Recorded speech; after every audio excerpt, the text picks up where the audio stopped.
Agradeço a todos pela presença, agradeço ao José Carlos pelo gentil convite, mais uma vez. E é engraçado que você estava falando sobre a organização do evento e falava, então vamos fazer uma mesa redonda, porque todo mundo vai falar mais ou menos sobre o mesmo assunto. Enfim, acontece. E aí, nisso, o Aragão coloca, não, mas aí com intervenção livre, a minha resposta foi, isso é bullying, mas tudo bem. Mas dando a esse segmento, a esse clima de livre participação, você falava sobre a questão da despolitização das estatais, eu só tenho um dado, né, ainda acrescentando a questão do cinismo.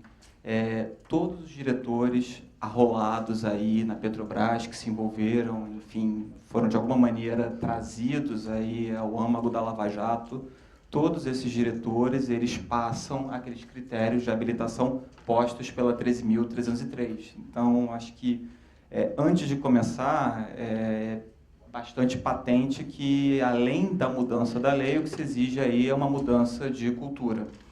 Enfim, quando eu sugeri o tema, eu cheguei a apontar que eu falaria aí sobre o surgimento de um direito administrativo societário. Eu até mudei o título e hoje eu prefiro falar na emergência do direito administrativo societário. Primeiro porque realmente aí captura esse sentido de um surgimento, mas também traz à tona a necessidade, aí, a urgência de que nós pensemos o direito administrativo ao lado de um direito societário. Isso vem realmente, né, bem vincado no exame das sociedades de economia mista. Para começar, eu cito aí um artigo várias vezes referido, do Bilac Pinto, de 53, em que ele critica a própria ideia de sociedade de economia mista. Ele diz que, em realidade, seriam postos dentro de uma mesma pessoa jurídica interesses completamente antagônicos. De um lado, aí, a consecução do interesse público posta pelo Estado e, de outro, a busca do lucro. Chega a falar até mesmo, citando o autor francês, que a sociedade de economia mista é um monstro que não valeria a pena viver. Isso na primeira parte do artigo, que é sempre citada. A segunda parte, ele começa a defender o projeto da UDN de criação da Petrobras como empresa pública. Essa parte aí não fez tanto sucesso atualmente. Mas, enfim, a questão é que, mesmo relendo esse artigo de 53, hoje nós temos a dúvida se esse diagnóstico da sociedade de economia mista já ficou superado, ou, em realidade, se mesmo diante da edição da 13.303, ele tem o caráter de uma profecia. A questão vai muito além desse antagonismo aí entre interesse público e lucro.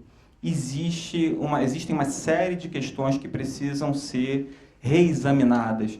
A premissa aqui que vai me guiar nesse, e eu aproveito também a sua expressão, na verdade isso aqui também é um desabafo, é uma catarse, né? Essa leitura inicial da 13.303, em realidade, é o seguinte: quando o Estado ele adota a forma societária aí como um modelo possível de descentralização, isso tem consequências.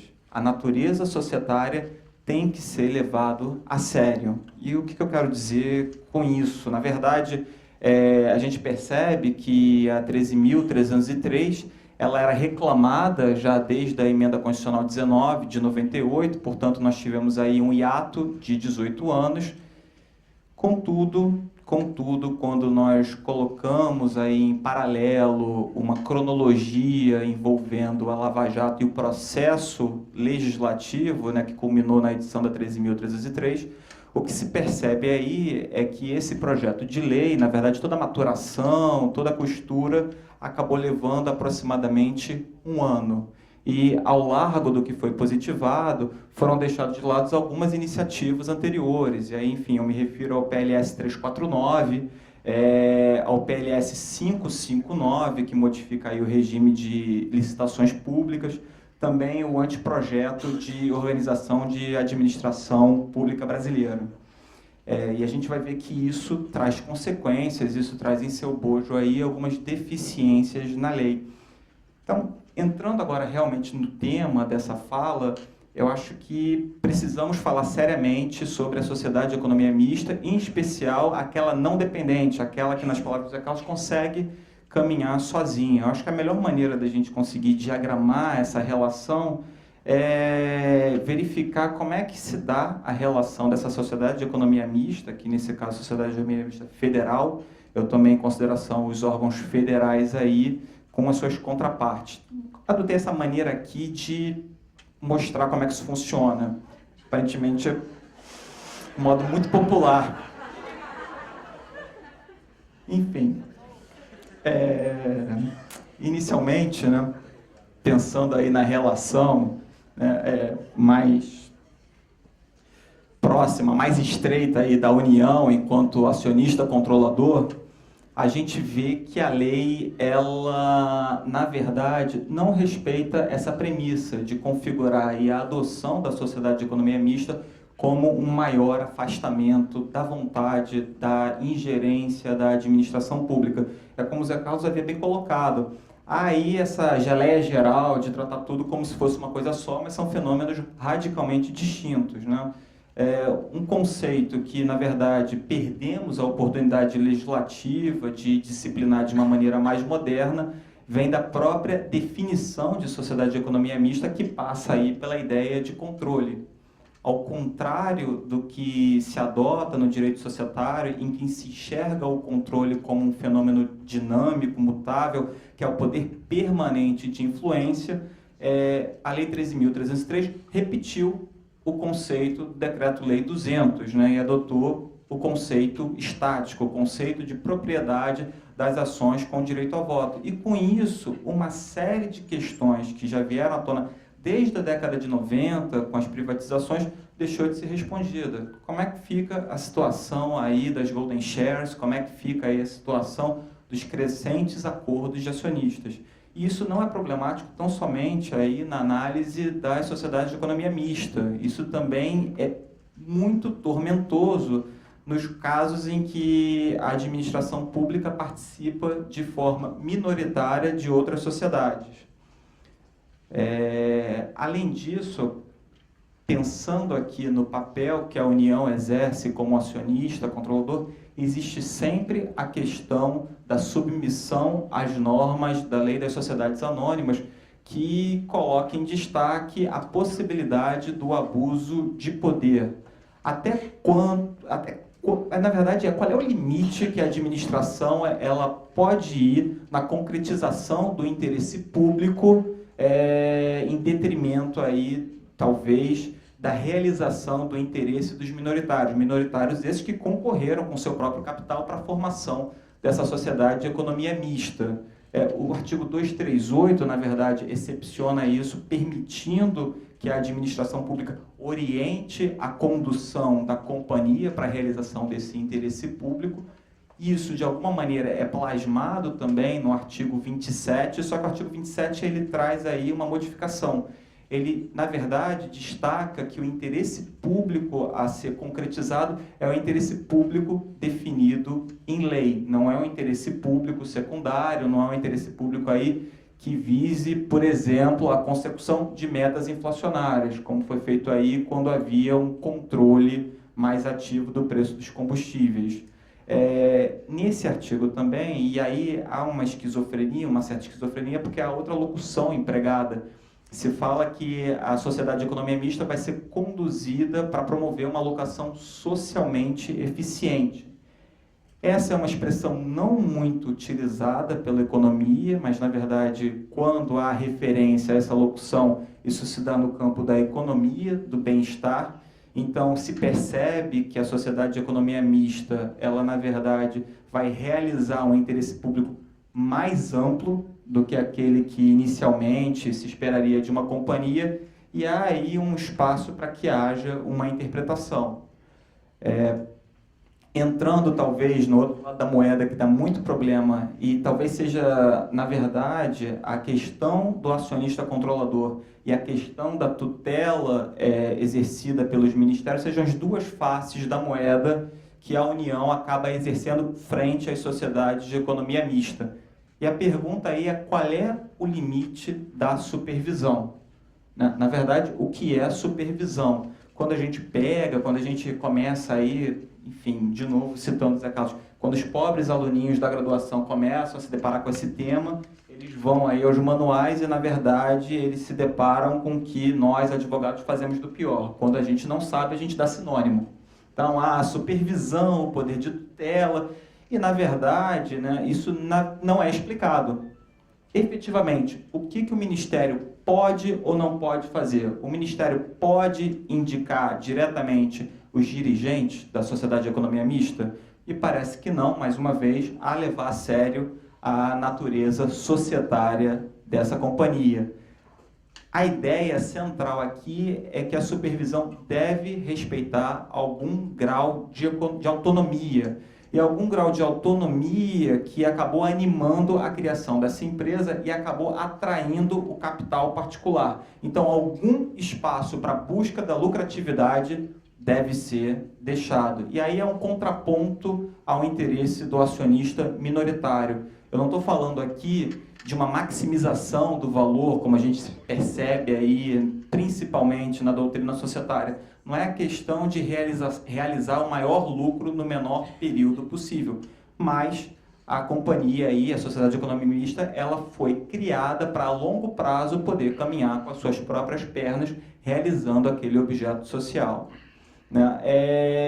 O artigo 26 do Decreto-Lei 200, ele enumerava algumas das peculiaridades, alguns dos poderes aí que poderiam ser inseridos nesse conceito de supervisão, mas a prática, na verdade, acabava exacerbando esses poderes. Enfim, o maior exemplo talvez seja a questão do recurso hierárquico impróprio. E como é que isso fica na nova lei? Não sabemos, não sabemos.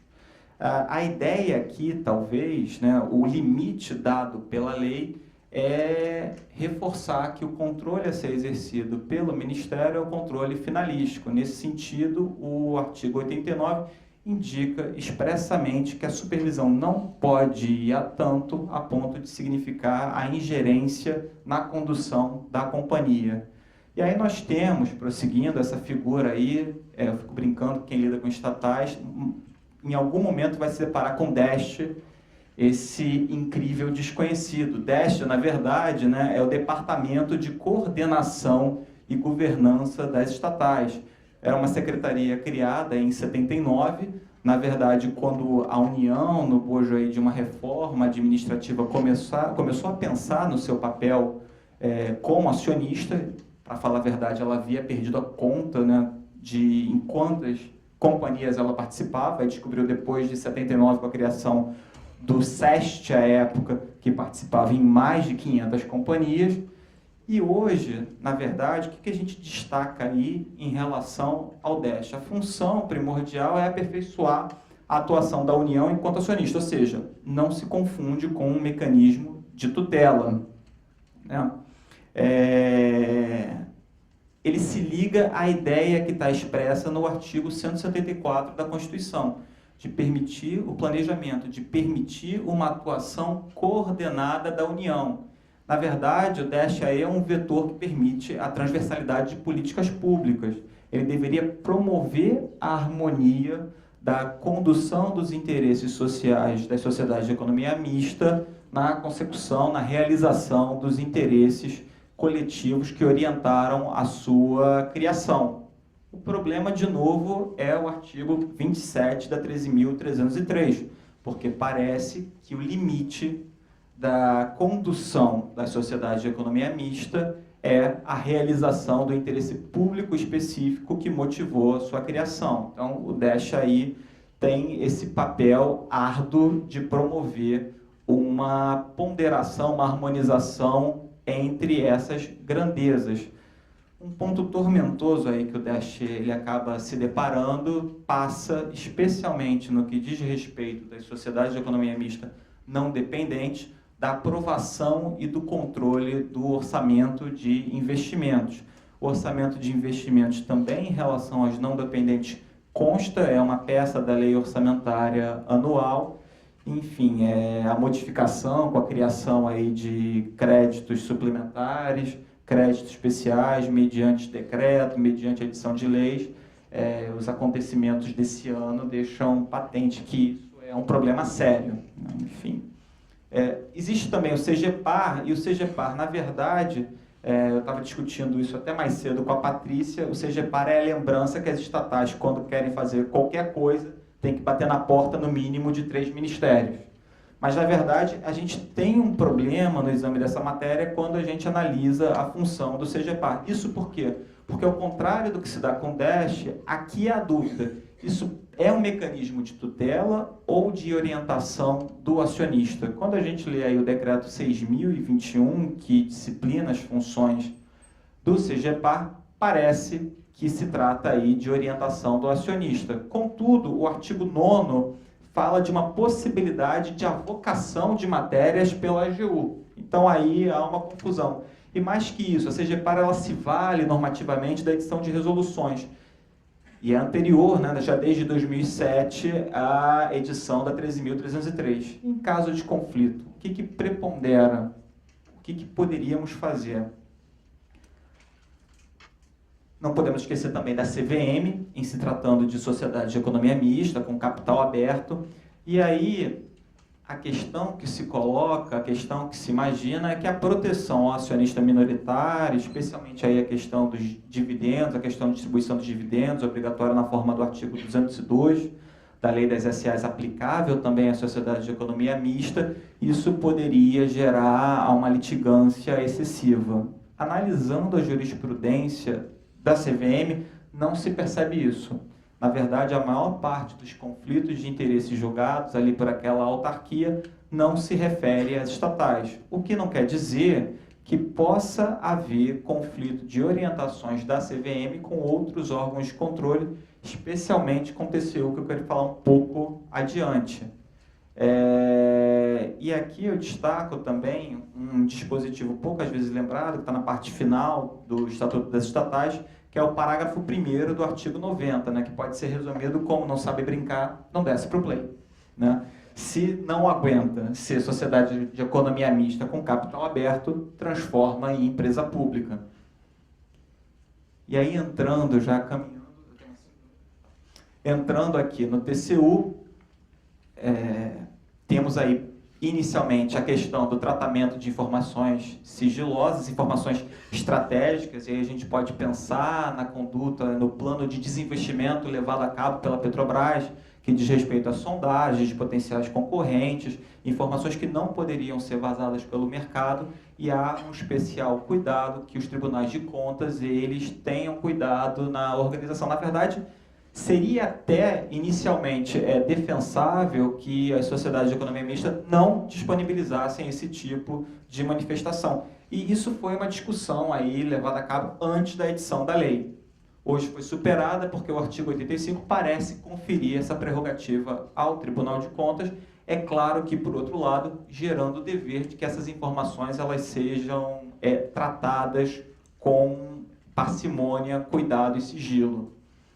Além disso, a exemplo do que se dá no artigo 89, aqui a gente percebe um backlash legislativo, um movimento de reação legislativa frente à atuação cada vez mais expansiva do Tribunal de Contas. E eu acho que aqui é um ponto que acaba entrando no núcleo do que a gente está falando de conflitos de direito administrativo societário. Será que o TCU tem que controlar os atos da sociedade de economia mista, aí com a cabeça pensando naqueles critérios de economicidade?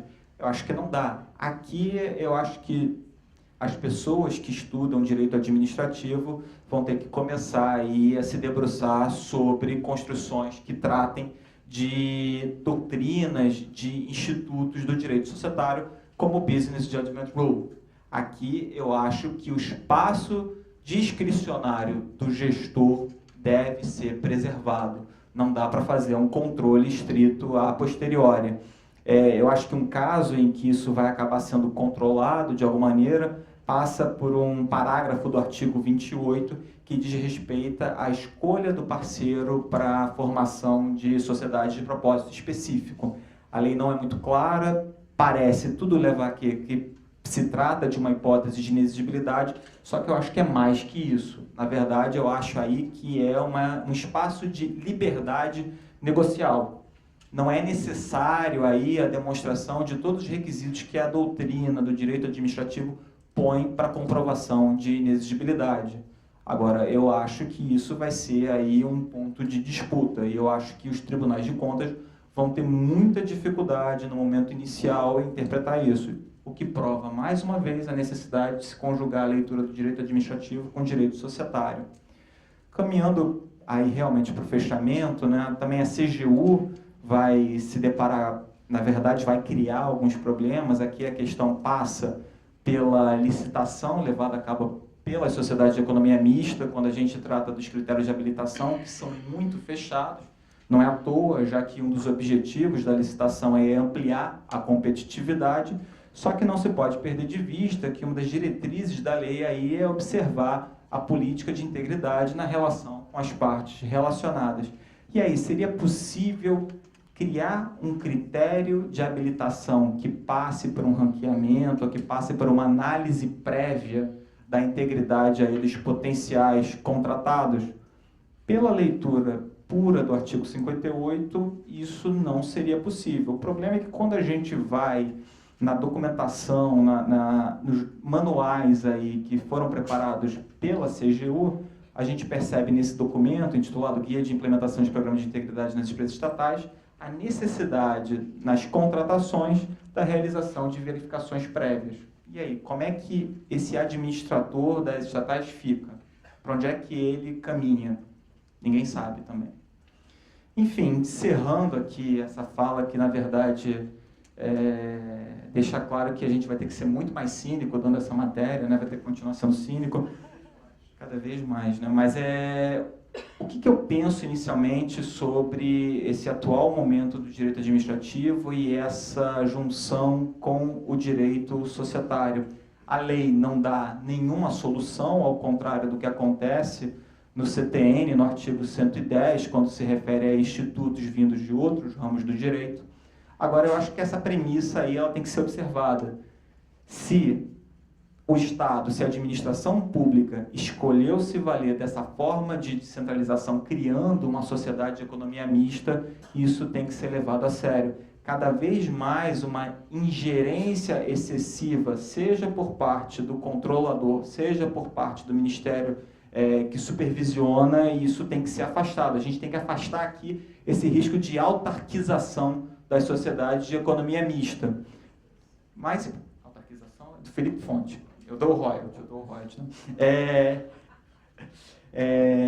Além disso, principalmente quando a gente se depara com questões envolvendo o controle em sociedade de economia mista, eu acredito que a interpretação desses conceitos deve considerar o contexto, se é dominantemente administrativo ou se a gente está falando aí de uma operação em mercado que leva à necessidade de dar maior valoração às construções vindas do direito societário.